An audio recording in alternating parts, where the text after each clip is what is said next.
اعوذ باللہ من الشیطان الرجیم بسم اللہ الرحمن الرحیم اللہم صلی علی محمد وآل محمد مومنین سلام علیکم۔ میں ہوں سید شاہد حسین میسم نہروی اور پروگرام ہے کام کی بات۔ آج ہم امام زین العابدین علیہ السلام کی جس مناجات کو ڈسکس کرنے جا رہے ہیں اس کا نام ہے مناجات العارفین، یعنی اللہ کی معرفت جو لوگ حاصل کرنا چاہتے ہیں ان کی مناجات، جو لوگ اس بات کی تمنا اور آرزو رکھتے ہیں کہ اللہ کو جانے پہچانے، ان کی مناجات۔ تو یہ عارفین لفظ معرفت سے بنا ہے، اور آج ہم معرفت کے بارے میں تھوڑا ڈسکس کریں گے، پھر آپ اس مناجات کو تھوڑا بہتر سمجھ سکیں گے۔ البتہ میں پہلے ہی بتا دوں، اس مناجات میں اتنے بھاری بھرکم الفاظ اور اتنے بھاری بھرکم معنی استعمال ہوئے ہیں کہ مجھ جیسا انسان تو اس کے آس پاس بھی نہیں پہنچ سکتا کہ امام کہنا کیا چاہ رہے ہیں۔ لیکن صرف ترجمہ کرنے سے بھی کام نہیں چلے گا، ورنہ آپ ترجمہ تو کسی بھی کتاب میں پڑھ سکتے ہیں۔ تھوڑی بہت میں روشنی ڈالوں گا اپنی بساط بھر، وگرنہ یہ بے انتہا مشکل مناجات میں سے ایک ہے کہ جس کا ترجمہ بھی کرنا آپ احساس کریں گے میرے لیے بہت سخت ہو گیا۔ میں کیا جانوں اس دنیا کو، میں کیا جانوں معرفت خدا کو۔ آئیے سب سے پہلے میں بات کرتا ہوں معرفت کے ہی بارے میں۔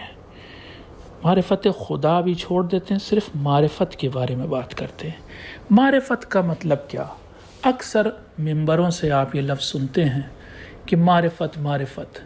سب سے پہلے تو آپ کو یہ بتائیں کہ معرفت الگ چیز ہے اور علم الگ چیز ہے۔ بہت شارٹ میں بتا دیں، معرفت کسی چیز کو چھچھٹتے آپ سمجھتے ہیں، بالکل اوپر سے سطحی طور سے اور بالکل ٹچ کرتے ہوئے بس جان جانا، اندر کی کوئی خبر نہیں، اور اوپر سے بھی جو ٹچ ہے وہ ٹچ بھی بہت ہی ہلکا، بہت ہی چھچھٹتے ہوئے کسی چیز کو جاننا۔ تو یہ ایسا لمس کرنا، ایسا مس کرنا جو بس ذرا سا ٹچ ہوا، اس کو کہتے ہیں معرفت۔ اور علم کہتے ہیں کسی چیز کو پورے طور سے جاننا۔ تو بس اتنا میں بتا دوں، ہم اللہ کے بارے میں معرفت بھی نہیں رکھتے اور اللہ ہمارے بارے میں علم رکھتا ہے۔ ٹھیک ہے، انشاءاللہ موقع ہوگا تو کبھی اس کے بارے میں ڈیٹیل سے بات کریں گے کہ علم اور معرفت۔ فی الحال معرفت پر فوکس کرتے ہیں۔ معرفت کا آسان ٹرانسلیشن اردو میں جاننا یا پہچاننا۔ انگلش میں جائیں تو کاگنیزنس ہے یا پھر ایکوینٹنس ہے، جسے معرفت کہتے ہیں۔ اب سوال میرا یہ ہے کہ کیا ہم معرفت خدا کا کیا مطلب، اس کے بارے میں بھی تھوڑا بات کریں گے۔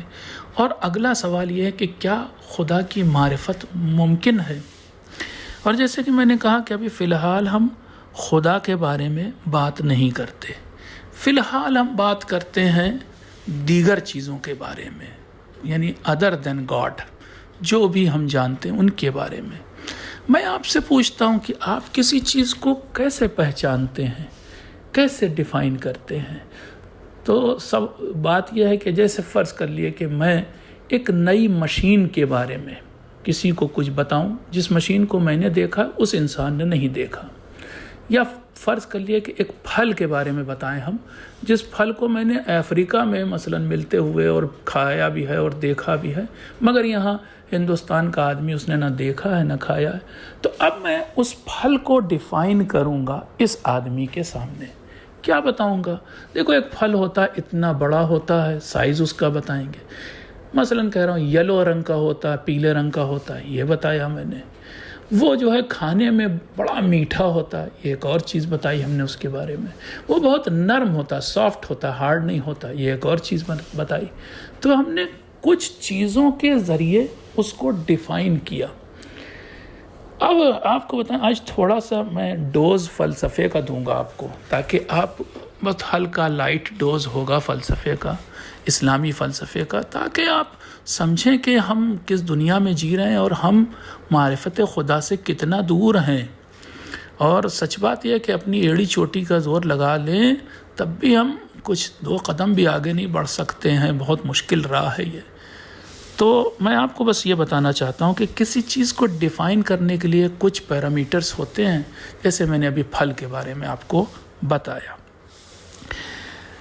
جو اسلامک فلاسفرز ہیں انہوں نے ان چیزوں کو کاؤنٹ کیا کہ جن کے ذریعے سے کوئی چیز بیان کی جاتی، ڈیفائن کی جاتی ہے، ٹھیک ہے؟ تو انہوں نے کہا کہ 9 ایسی چیزیں ہوتی جن سے کوئی چیز ڈیفائن کی جاتی، جیسے ابھی میں نے آپ کو بتایا، ایک کیا چیز ہے؟ سائز کے حساب سے، پھر ہم نے کلر کے حساب سے، پھر ہم یہ بتاتے ہیں کہ وہ پھل مثلا کہاں ملتا ہے، یا میں کہوں تاج محل کو ڈیفائن کروں تو سب سے پہلی چیز بتاؤں گا آگرہ میں ہے، تو کہاں سے بھی وہ ڈیفائن ہوتی چیز۔ یا مثلا میں اپنے بیٹے سے کہوں دیکھو میری کتاب میز پر رکھی ہے، تو یہ میز پر، یا میں نے اس کی جگہ سے کہاں کے ذریعے اسے ڈیفائن کیا۔ یا کبھی کبھی کیسے کے ذریعے، جیسے ابھی ہم نے بتایا کہ پھل بہت سافٹ ہے، ہارڈ نہیں ہے، کیسے کے ذریعے ڈیفائن ہوتا ہے۔ کبھی یہ کہ کس لیے بنا ہے، مقصد کیا ہے، کوئی چیز بھی کیا کرتی ہے، جیسے ابھی میں نے ایک مشین کا نام بتایا کہ ایک مشین ہے مثلاً کر لیا کہ شریڈ کرتی کسی چیز کو، تو شریڈر جو ہے وہ کس لیے ہے، وہ ایک مشین ہو گئی۔ اور اس طرح سے 9 چیزیں ہیں، اگر ان 9 چیزوں کو بھی ڈیفائن کریں گے تو ان کے لیے بھی ہمیں وقت چاہیے۔ بس آپ یہ سمجھ لیں کہ 9 چیزوں کے ذریعے ہم کسی چیز کو ڈیفائن کرتے ہیں۔ اب آپ کو ایک اور اسٹیپ آگے بڑھتے ہیں، فلسفے کا یہ لائٹ ڈوز ہے آپ کو جو دے رہے ہیں، ایک اور اسٹیپ آگے بڑھتے ہیں اور آپ کو بتائیں کہ یہ جو 9 چیزیں ہیں ان کو جو ہے وہ ماہیت کہا جاتا ہے یا ماہیات کہا جاتا ہے عربی میں۔ انگلش میں ان کو کوئڈیٹی کہتے ہیں۔ کوئڈیٹی بڑا ہارڈ لفظ ہو اگر آپ کے لیے تو آسان، میں نے ایک اور انگلش کی کتاب میں فلسفہ تھوڑا سا پڑھا، انگلش میں اسے آئیڈینٹی اس نے کہا۔ تو آئیڈینٹی ہے یہ کسی چیز کی، مثلا پیلا پھل ہے، ہرا پھل ہے، یہ آئیڈینٹیفائی کر رہا ہے، اسے بتا رہا ہے، یا ہارڈ ہے، سافٹ ہے، چھوٹا ہے، بڑا ہے، یہ سب جو ہے آئیڈینٹیفائی کر رہے ہیں، اسے بیان کر رہے ہیں، ڈیفائن کر رہے ہیں۔ اب آپ کو بتائیں اس سے پھر اگلا اسٹیپ، اور وہ یہ کہ کوئی بھی چیز کائنات کی 2 چیزوں سے مل کے بنی ہوتی ہیں، ایک تو ایگزسٹنس، 2 رکن کہہ لیں، ایک تو ایگزسٹنس ہے اس چیز کا، اور ایک یہ کہ وہ کیسی ہے۔ مثال دوں آپ کو، مثال یہ کہ میرے سامنے مثلاً اس وقت پین بھی رکھا ہے، اب میں نے کہا پین ہے، کتاب ہے، ٹیبل ہے، یہ سب ہے میں بول رہا ہوں، اور مثلاً کہہ رہا ہوں فین ہے، دیوار ہے، یہ جو ہے بول رہا ہوں، یہ ہے بتا رہا ہے کہ وہ چیز ایگزسٹ کرتی ہے۔ تو سینٹنس کا لاسٹ پارٹ جو ہے بتا رہا ہے، یہ بتا رہا ہے کہ وہ ایگزسٹ کرتی ہے، وجود ہے اس کا۔ لیکن یہ جو ہے اردو میں ہم لکھ رہے ہیں، یہ ایک ہی جیسا ہے۔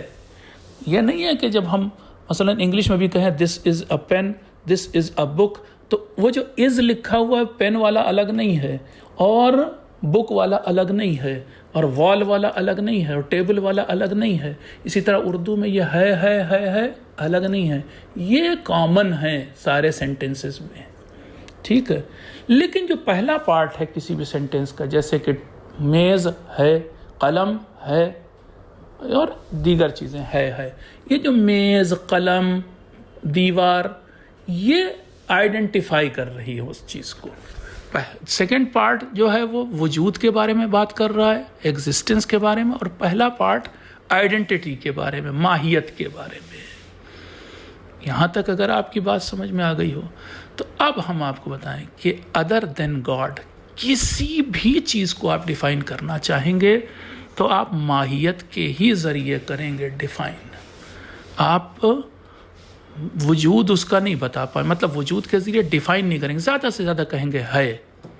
حتیٰ کہ پیغمبر کو بھی اگر بتائیں گے تو وہ کہیں گے کہ آپ پیغمبر تمام دنیا کے لیے رحمت تھے، یہ تھے یا واز یا از بات وہی ایگزسٹ کرتے تھے.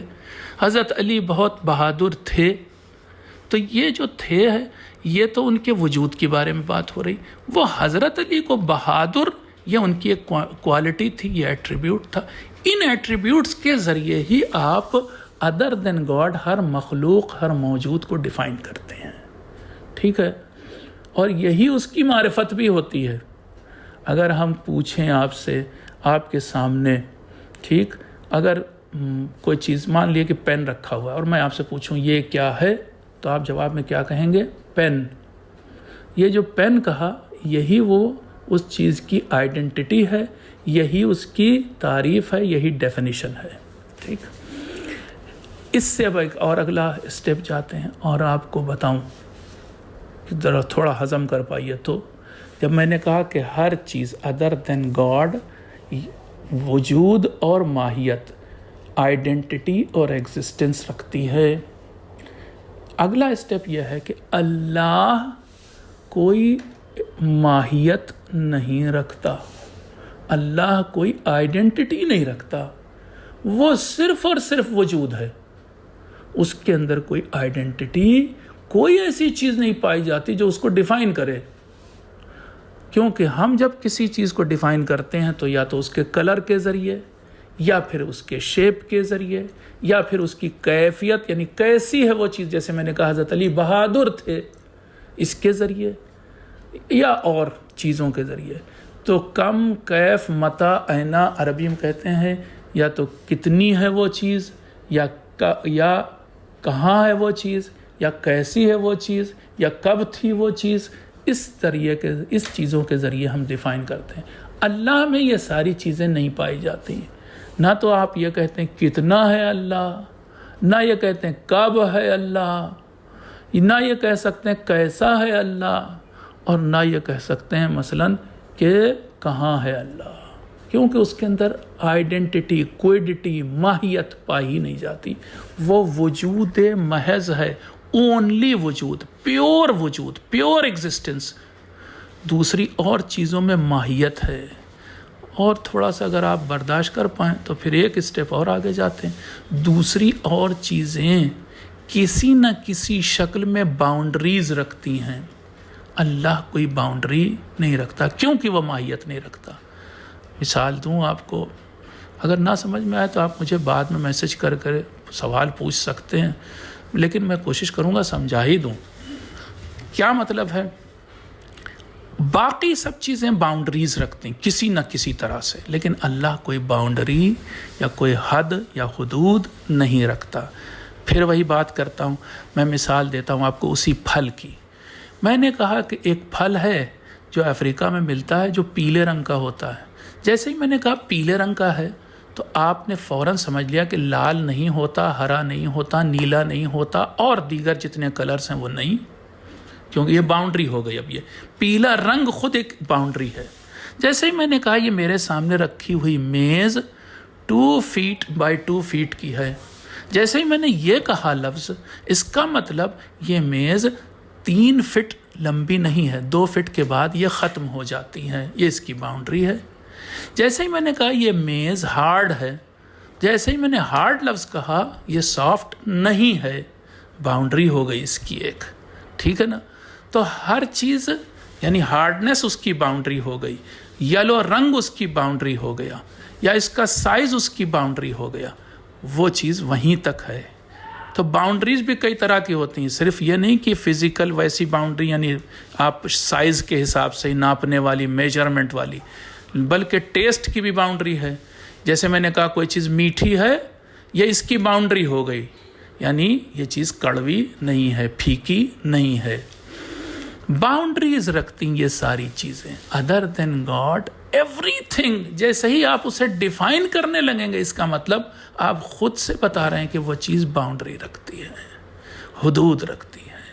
لیکن جس کے پاس یہ باؤنڈریز نہ ہو, آپ نہ کہہ سکیں جس ایگزسٹنس کے بارے میں کہ وہ کتنا ہے, کہاں ہے, کیسا ہے, تو پھر یعنی باؤنڈریز ہی نہیں رہ گئیں.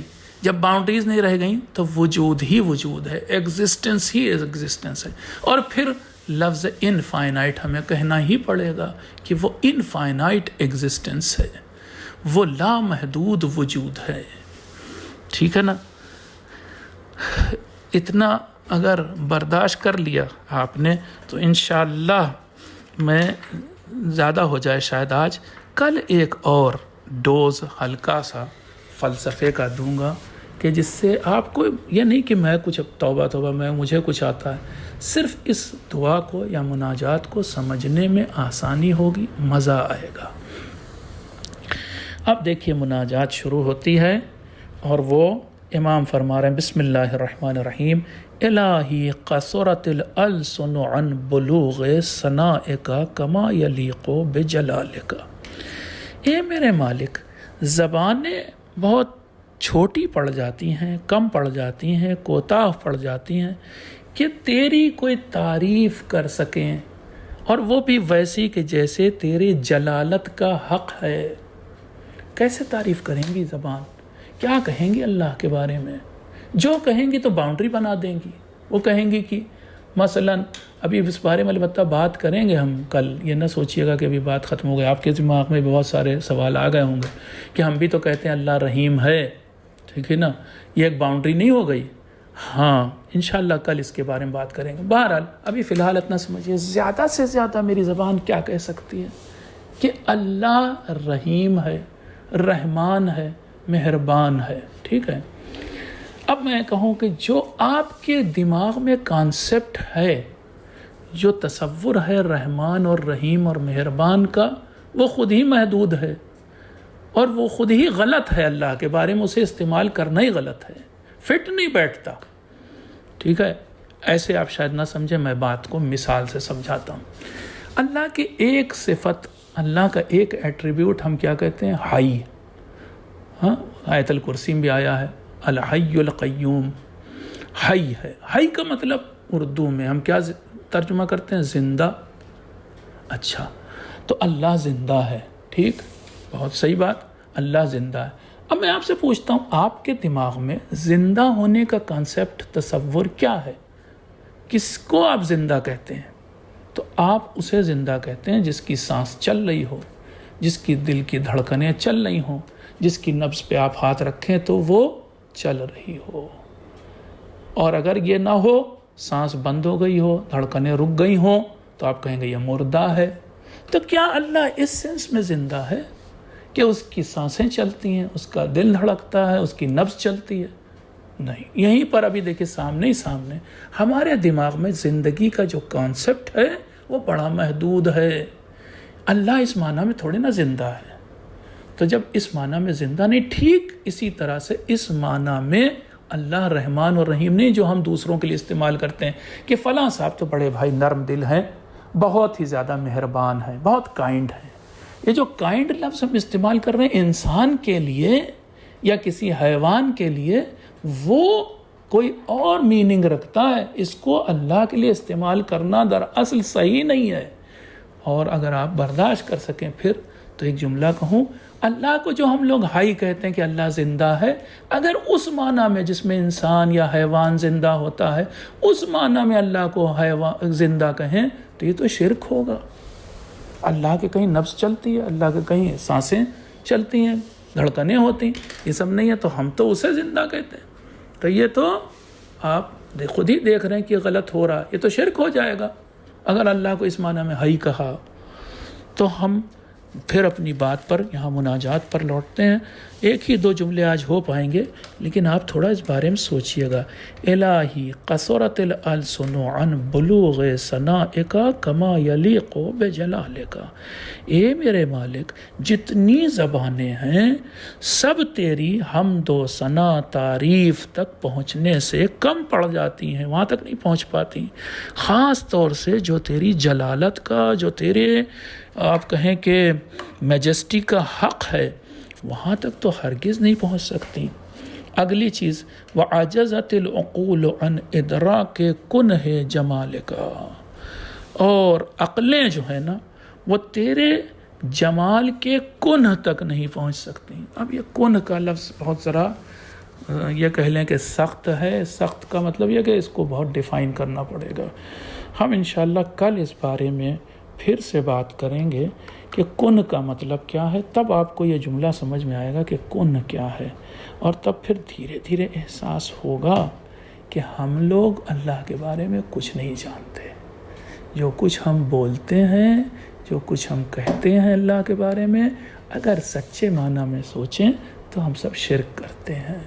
کیونکہ ابھی میں نے مثال دی، ہم ہائی کو اسی معنی میں سوچتے ہیں جو ہمارے دماغ میں ہے، اس کے علاوہ کوئی کانسیپٹ ہی نہیں. یہ بھی آپ کہیں کہ نہیں ایک اور کانسیپٹ ہے ہمارے نزدیک ہائی کا، مجھے بتائیے گا اس کا مطلب کیا ہے، کہ آپ کس کو ہائی کہتے ہیں؟